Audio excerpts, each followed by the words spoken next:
तो रेनो के पास में प्लांट है, और जिसके पास में प्लांट है, समझिए जिसके पास जमीन है, उसकी ग्रोथ तय है। जिनका परिवार बड़ा है बट बजट ज्यादा नहीं था, तो वहां पर रेनो इंडिया में सपने पूरे कर रही है। और क्रूज कंट्रोल वगैरह यूज करिएगा, ये आपको बढ़िया माइलेज दे देगी। चाबी जेब में रहती है, गाड़ी के पास पहुंचिए, खुल जाती है अपने आप। इस सीट को अगर मुझे थोड़ा सा आराम फरमाना है तो मैं यहां तक लेके आ सकता हूं। मतलब देखिए, उत्तर प्रदेश में बस्ती जिले के रहने वाले हरिशंकर ने सवाल किया, पूछा कि उनका बजट 10 लाख तक है तो क्या कोई 7 सीटर गाड़ी ले सकते हैं। तो मेरे जवाब में ये है रेनो की ड्राइवर। और जीएसटी के बाद में, मतलब 2.0 के बाद में जो इसकी कीमत शुरू होती है, गजब। मतलब देख सकते हैं सारी प्राइसिंग 6 लाख रुपए से लेकर 10 लाख रुपए के बीच में आपको ये गाड़ी मिल जाएगी ऑन रोड। और यहां पर अब आपको डिसाइड करना है कौन सा वेरिएंट चूज करना है। तो अपनी रिक्वायरमेंट देख लीजिएगा, उस हिसाब से जो आपको चाहिए फीचर्स उस तरफ बढ़ जाइएगा। लेकिन ये गाड़ी 7 सीटर में आप अपने घर ला सकते हैं। लेकिन अगर आप रेनो ड्राइवर खरीदेंगे तो उसमें क्या कुछ मिल जाता है, क्योंकि अब कुछ बदलाव किए गए हैं। साल 2025 में जिसे फेसलिफ्ट मिला है, मैं बोल रहा हूं most practical facelift Renault driver को मिला है। फ्रंट देख सकते हैं किस तरीके का बना हुआ है और ये काफी अट्रैक्टिव लग रहा है। फ्रंट की बात करें, रियर की तरफ से देखें, साइड प्रोफाइल देखें, और जिस तरीके का पूरा एक कलर कॉम्बिनेशन के साथ में आई है ये गाड़ी, सच में लोगों को पसंद आई है। बस एक ही चीज जरूरी है, वो है रेनो को करना। और रेनो के पास में अच्छी चीज ये है कि उनके पास है जमीन, जिसके पास जमीन है उसके पास ग्रोथ है। तो अब रेनो इसको लेकर क्या सोचती है, इसका जवाब इस वीडियो में नहीं मिलेगा। लेकिन ये गाड़ी खरीद के क्या आप सही काम करेंगे, इसका जवाब अमित द्विवेदी के पास में है। तो कोई माइलेज टेस्ट नहीं कर रहा हूं, सिर्फ फर्स्ट ड्राइव एक्सपीरियंस इस गाड़ी का मैं आपके सामने लेकर आ रहा हूं। लेकिन फर्स्ट ड्राइव नहीं, इसे रिव्यू ही समझेंगे तो चलेगा, क्योंकि इस गाड़ी के इंजन में कोई बदलाव नहीं किया गया है। पर अगर आप इसे खरीद लेते हैं तो बरसात में कैसे चलती है, शहर में, सिटी में कैसे चलती है, जब कंफर्ट की बात आती है तो कंफर्ट में क्या कुछ ऑफर कर देती है, क्या सच में ये मोस्ट प्रैक्टिकल 7 सीटर बन जाती है अंडर 10 लाख, इन सभी सवालों का जवाब आपको इस वीडियो में मिल जाएगा। तो चलिए शुरू करते हैं और आपको लेके चलते हैं एक अच्छी सी ड्राइव पर, जहां सब कुछ बताएंगे इस रेनो ड्राइवर 2025 के बारे में।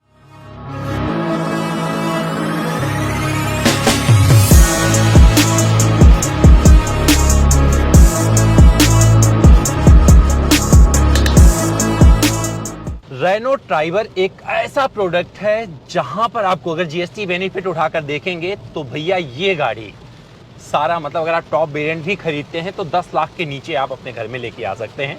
और ये इस गाड़ी की खूबियों में से एक आ जाता है। हालांकि 72 PS का पावर आउटपुट और 96 Nm का टॉर्क इससे निकलता है, इसके 999 सीसी इंजन से। मान के चलिए 1 लीटर का इसका इंजन है उससे। बट यहाँ पर लोग जिन्हें अपनी गाड़ी में 7 सीटर चाहिए तो उनका ये सपना पूरा कर देती है। और मुझे लगता है कि दुनिया में अगर सबसे सस्ती गाड़ियों की तरफ बढ़ेंगे जहां पर आपको 7 सीटर का विकल्प मिल जाए, तो रेनो ड्राइवर एक गाड़ी हो सकती है। जिसकी जमीन है उसकी तरक्की है। और ये गाड़ी इस बात का प्रमाण इसलिए नहीं बनती क्योंकि ये 7 सीटर में अवेलेबल है और ये अलग दुनिया क्रिएट करती है रेनो के लिए, बल्कि रेनो के पास में अपनी जमीन है। जिस तरीके से निसान और रेनो का सिस्टम बना है ना, तो रेनो के पास में प्लांट है, और जिसके पास में प्लांट है, समझिए जिसके पास जमीन है, उसकी ग्रोथ तय है। तो अब रेनो का जो भविष्य है इंडिया में, वो पूरी तरीके से आपको क्लियर नजर आ जाएगा। सॉरी, थोड़ा डिस्टर्ब होगा क्योंकि यहाँ पर बारिश बहुत तगड़ी हो रही है, बट बारिश में इस गाड़ी को चलाते हुए कुछ और कैरेक्टर सामने आ गए हैं, तो उसको भी मैं आपसे साझा कर सकता हूँ कि भैया ये गाड़ी एक ऐसी गाड़ी है जहाँ पर आपको सारे फीचर्स मिल जाते हैं, ऑलमोस्ट सारे फीचर्स मिल जाते हैं जो काम के हैं, जैसे कि एंड्रॉयड ऑटो, एप्पल कारप्ले हो गया। टॉप वेरिएंट खरीदेंगे तो आपको यहाँ पर क्रूज कंट्रोल मिल जाता है। हालांकि क्रूज कंट्रोल ऑन करने का बटन यहाँ पर आपको मिलेगा डैशबोर्ड के ठीक नीचे, तो ऑन करके फिर आप यहाँ से सेट कर सकते हैं। चीज़ें अच्छी हैं इसमें। डिस्प्ले में अगर MID डिस्प्ले की बात करेंगे तो यहाँ पर कलरफुल मिल जाता है, फ्यूल इकोनॉमी वगैरह दिखाता रहेगा। इकोनॉमी की चर्चा की है तो मैंने माइलेज टेस्ट इस गाड़ी का नहीं किया, कभी मौका मिलेगा तो लंबे टाइम पर इसको टेस्ट करके बताएंगे। इस गाड़ी के ओडोमीटर पर ज़्यादा अभी आया भी नहीं, क्योंकि 300 किलोमीटर कुल मैं चला पाया हूँ, और 304 किलोमीटर मतलब अभी तक इसके ओडोमीटर पर अंकित है। उस हिसाब से बता सकता हूँ कि भैया माइलेज अगर आप आराम से चलाएंगे, और इस गाड़ी में 7 लोग नहीं बैठे हैं, आप 1-2 लोग मिलके ही चला रहे हैं, तो मानकर चलिए कि इसका माइलेज 17-18 तो दे सकती है। डिपेंड करता है सिचुएशन पे कि आप किस तरीके की शिफ्टिंग करते हैं। इसमें ऑटोमेटिक भी आता है, लेकिन मैं इसका मैनुअल ट्रांसमिशन यहाँ पर ड्राइव कर रहा हूँ। रिवर्सो वाला है, आगे उठा के फिर करना पड़ता है, तो आप गाड़ी रिवर्स कर पाते हैं। लेकिन कैमरे की क्वालिटी वगैरह यहाँ पर अच्छी मिल जाती है। अगर परफॉर्मेंस की बात करेंगे तो आपको पता चलेगा कि आप एक छोटे इंजन से एक बड़ी गाड़ी खींच रहे हैं। तो अंडर पावर्ड अगर आप बोलेंगे तो आपको शर्माने की जरूरत नहीं है, वो आपको पता चलेगा। लेकिन जो प्रैक्टिकल सिचुएशन जहां बनती है, जहां पर बहुत सारे लोगों को गाड़ियां खरीद के अपने परिवार को एक जगह से दूसरे जगह पहुंचाना है, एक व्यापारी को एक ऐसी गाड़ी चाहिए जिसमें ठीक ठाक सामान भी आ जाए, जब जरूरत पड़े तो उसका परिवार बैठ जाए, तो उसके लिए भी ये गाड़ी बन जाती है। और एक ऐसे व्यक्ति के लिए भी ये गाड़ी है जिनका परिवार बड़ा है बट बजट ज्यादा नहीं था, तो वहां पर रेनो इंडिया में सपने पूरे कर रही है। अब सर्विस वगैरह की बात की जाए तो मुझे लगता है अब टाइम आ गया है कि रेनो को थोड़ा मजबूती के साथ, थोड़ी आक्रामकता के साथ चीजें करनी चाहिए, जिससे लोगों का भरोसा, क्योंकि जितनी कंप्लेंट इस गाड़ी के आए हैं वो सर्विस से रिलेटेड रहे हैं। और मेरे आप पिछले वीडियोस भी उठाकर देखेंगे तो वहां पर सिर्फ यही शिकायत रही है कि भैया सर्विस सही से नहीं मिल पाती है। तो रेनो के लिए अब बहुत बड़ा कुछ करने की जरूरत है, और मुझे लगता है रेनो के लिए मौका आ गया है जहां पर वो कुछ करेगी जरूर, क्योंकि उसके पास अब बहुत बड़ा मैदान है और एक इंपॉर्टेंट प्लेयर के रूप में वो इंडिया में अपनी पहचान बना सकती है। ओवरटेकिंग वगैरह अच्छा है, सिटी ट्रैफिक में ड्राइव कर रहे होंगे आपको फील नहीं होगा, अच्छा लगेगा। लेकिन केबिन इंसुलेशन अगर आप 70 के ऊपर चला रहे हैं तो 100% सड़क की आवाज़ पता चलने वाली है। लेकिन रफ्तार आप 120 भी कर सकते हैं, इसे डिपेंड करता है। बट इस गाड़ी को अगर आप सबसे बढ़िया जीना चाहते हैं, बढ़िया माइलेज के साथ में, तो 80 से 100 के बीच मान के चलिएगा, उसके आगे मत लेके जाइएगा। और क्रूज कंट्रोल वगैरह यूज़ करिएगा, ये आपको बढ़िया माइलेज दे देगी, ये मैं आपको बता रहा हूँ, क्योंकि इसके पहले भी इस गाड़ी को मैंने काफ़ी कुछ चलाया था। विजिबिलिटी की अगर बात करेंगे तो जिस तरीके का अभी मौसम जहाँ पर मैं चला रहा हूँ आप देख सकते हैं, यहाँ पर आपको ये पिलर कोई बाधा नहीं दे रहा है। कहीं आप मोड़ ओढ़ रहे होते हैं तो कोई ब्लाइंड स्पॉट नहीं बनाता है। और पीछे सीट पर बैठकर बताएंगे आपको कि किस तरीके से इसका रहता है पूरा रवैया, तो वो कंफर्ट मैं वहाँ पर आपको बैठ के साझा करूँगा। लेकिन यहाँ पर ओवरऑल उठाकर देखेंगे तो ये गाड़ी एक नगीना है अगर 7 सीटर के तौर पर उठाकर देखेंगे। लेकिन थर्ड रो जो है ना वो बच्चों के लिए ही होती है, कहने के लिए 7 सीटर है, तो बच्चे बिठाना होगा, अगर सामान नहीं रखना होगा तभी आप यूज़ कर पाओगे। रिमूवेबल सीट है तो आप उठे हटाकर रख भी सकते हो। और अपने आप में मतलब ये इसकी यूएसपी बनी थी इस गाड़ी की जब ये सबसे पहले भारतीय बाजार में आई थी, और वो अभी कायम है। रोड प्रेजेंस अच्छा है, जिस तरीके के बदलाव इसमें किए गए हैं। फ्रंट से उठाकर देखेंगे जिस तरीके का लाइटिंग पैटर्न है, जो यहाँ पर आपको ग्रिल मिल जाता है, जिस तरीके से रियर में नजर आती है, तो ये ओवरऑल एक पैटर्न के साथ में जब इन्होंने चेंज किया, जो बोलते हैं ना परफेक्ट फेसलिफ्ट, वो इस गाड़ी में आपको मिल जाता है। और ये चीज़ इस गाड़ी के फेवर में जाती है। यहाँ पर स्क्रीन, मतलब अगर साउंड क्वालिटी की बात करेंगे, जो इंफोटेनमेंट सिस्टम दिया गया है, ये आपको एक डिसेंट साउंड क्वालिटी ऑफर करता है, जो आपको कभी बोर नहीं करेगा। और जब आप ऊबड़ खाबड़ रास्ते से गुजर रहे होंगे तो इसके छोटे पहिए थोड़ा सा आपको लगेगा कि थोड़ी सी दिक्कत हो रही है, बट ये मैनेजेबल है अगर रास्ते ज़्यादा खराब नहीं है। पर ये ऑफ रोडर नहीं है, ध्यान रखिएगा। नॉर्मल कंडीशन में आपको बेहतरीन परफॉर्मेंस देकर ये गाड़ी चली जाएगी, और ये चीज़ 100% इस गाड़ी के फेवर में बनी रहती है। बरसात में चला रहा हूँ और यहाँ पर भी ब्रेकिंग वगैरह अच्छे से मिल जाते हैं, डिसेंट ब्रेकिंग जिसे आप कहते हैं वो आपको यहाँ पर मिल जाएगा। और ध्यान रखिएगा, जब आप 100 के ऊपर जाएंगे तभी आपका कॉन्फिडेंस जाएगा। सिटी ट्रैफिक में चलाएंगे और वहाँ पर आपको ओवरटेक वगैरह करना है स्लो स्पीड पे, तो भी अच्छा है इसका। हाईवे पे चला रहे होंगे तो वहाँ पर अगर कोई वाहन 70 के ऊपर 70-80 पे चल रहा है, उसे ओवरटेक करना है, तब भी इसका कॉन्फिडेंस बना रहता है। तो मुझे लगता है कि एक एवरेज परफॉर्मेंस कार है, जहां पर आपके वो सपने पूरे होते हैं, जिसे बोलते हैं ना कि भैया फैमिली आपकी बैठी है और एक जगह से दूसरी जगह चली जाए। एसी का कूलिंग वगैरह अच्छा है, तो आप उसका कंप्लेन नहीं कर पाएंगे, और पीछे बैठकर भी इसकी दिक्कत नहीं होगी, उसका जिक्र किया जाएगा पीछे बैठकर। यूटिलिटी स्पेस इसमें भर भर के मिल जाते हैं। अगर आपको सामान ठंडा रखना है, कुछ पीना होना चाहते हैं, कोल्ड ड्रिंक वगैरह रखना चाहते हैं, तो एक बढ़िया एरिया इन्होंने अच्छे से यूटिलाइज़ किया हुआ है यहाँ पर, तो वो मिल जाता है। आर्मरेस्ट होता है इसमें, ऐसा नहीं कि आर्मरेस्ट नहीं दिया, तो आर्मरेस्ट आपको यहाँ मिलेगा। ड्राइव कर रहे हैं, हाथ रखना है, तो ये चीज़, क्योंकि किसी भी गाड़ी में अगर आर्मरेस्ट मिलता है तो मुझे लगता है कि लंबे टाइम के लिए जब आप गाड़ी चला रहे होंगे तो वहाँ पर ये सपोर्ट करने वाला है। और देख सकते हैं हेडरूम भी मुझे अच्छा मिल रहा है, और मेरी ड्राइविंग पोजीशन के हिसाब से चीज़ें इस गाड़ी में परफेक्ट मिल जाती हैं। अगर पिकअप की बात करेंगे तो पिकअप भी एक डिसेंट पिकअप आता है, बट ये बहुत चीखती है हवा, मतलब गाड़ी शिफ्टिंग क्योंकि मांग रही होती है, छोटा इंजन है, और आपको यहाँ पर 5 स्पीड का गियर बॉक्स मिलता है।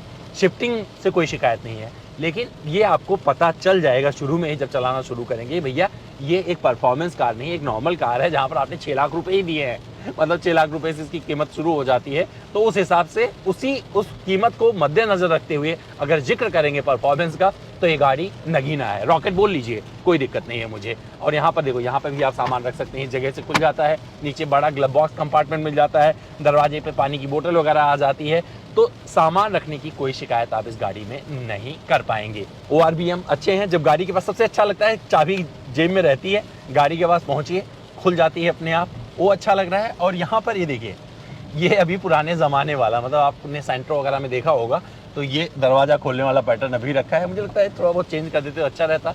ऑटो डिमिंग IRBM नहीं है, ये नॉर्मल वाला यहाँ पर मिलता है। टॉप वेरिएंट में भी मुझे लगता है कुछ वेरिएंट में ऑटो डिमिंग दे सकते थे, बट ठीक है, एक बार कॉस्ट मैटर करता है तो उस हिसाब से उन्होंने सोचा होगा। बट ओवरऑल क्वालिटी उठाकर देखेंगे तो इस कीमत के हिसाब से अपने आप को जस्टिफाई करती है। और मुझे लगता है ये प्रोडक्ट अभी भी ऐसा प्रोडक्ट है जिसे आप छोड़ नहीं सकते हैं। और अभी जहाँ पर चला रहा हूँ, एक चीज़ मुझे बहुत अच्छी लग रही है, देखो वाइपर आके यहाँ तक साफ कर रहा है पानी।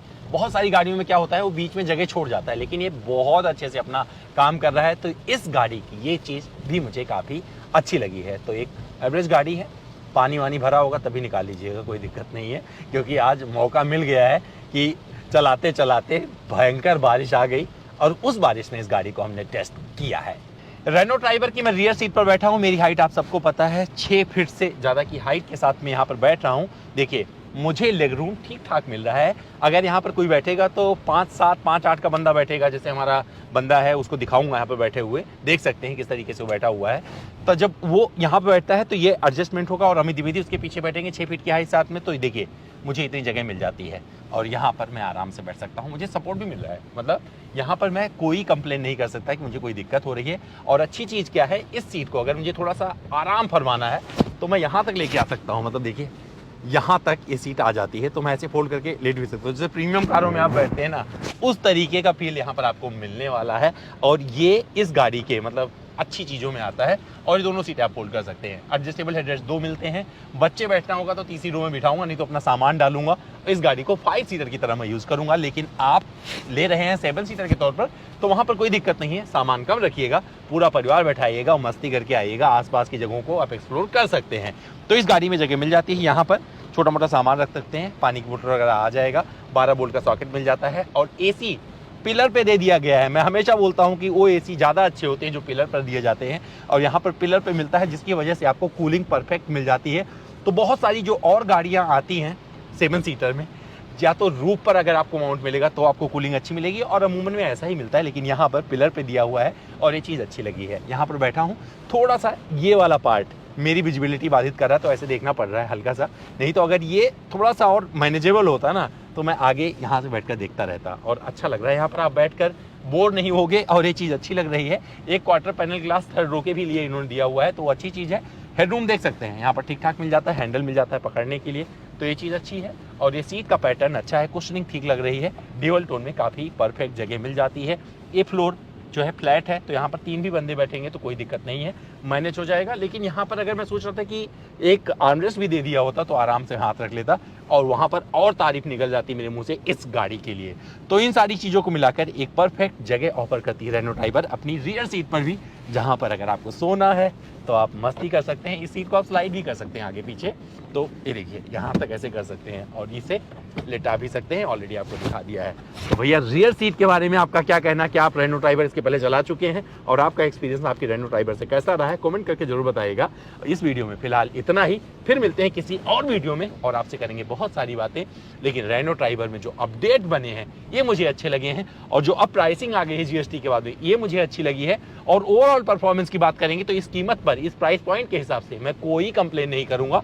बस रेनो को काम करने की जरूरत है अपने आफ्टर सेल्स पर, डीलरशिप नेटवर्क तगड़ा कर दे, जिससे लोग ये गाड़ी जो चलाएं उनको भागना ना पड़े, दूर ना जाना पड़े, कहीं भी किसी भी कोने में उनको आराम से सर्विस मिल जाए और उनके जेब पर ये भारी ना पड़े। क्योंकि कीमत तभी जस्टिफाई होगी जब इसका सर्विस सपोर्ट और पार्ट्स आराम से अवेलेबल होगा और किसी को कोई दिक्कत नहीं आएगी। तो भैया हमारा वीडियो कैसा लगा कमेंट करके जरूर बताइएगा, इंतजार कर रहे हैं कमेंट बॉक्स में।